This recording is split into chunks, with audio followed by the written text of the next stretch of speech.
বাপু কয়টা খয়রাত দাও। খারাপ খারাপ বাবু, এই যে আমার নাই 10 টাকায় কিছু হয়, আরো কিছু দেও। ভালো জ্বালা তো। তা আমি কি আপনার 100 টাকা দেবো নাকি? আমার যেটা সমর্থ আছে এইটাই তো দেবো। এবার তুই এমন তারা চিনলেও লাগে যে না আমি তোর দ্বারে ঠেহা। তা কি আমি আপনার দ্বারে ঠেহা? খয়রাত তো আপনি আমার দ্বারে চাইছেন। এবার তুই কি খয়রাত মাগনা দাও? সোয়াব পাও না? খয়রাত মাগনা মাগনা দেই মানি? মানে তুই যে আমার খয়রাতটা দিলি, তুই তো সোয়াবের আশায় দিস নাকি? তার আমি যদি খয়রাতটা না নিতাম, তুই সোয়াবটা পাইতি। এই দানের সোয়াবটা তুই পাইতি। ও বাবা, খয়রাতি গো মোহে এখন কি বলি শুনি এটা?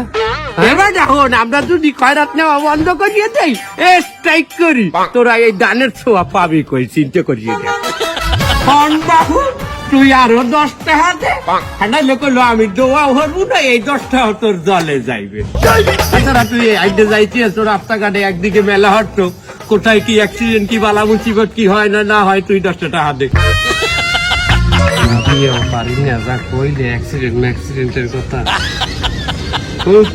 বাবু এটা ভাঙ্গাই দেন। ভাঙাই দিব।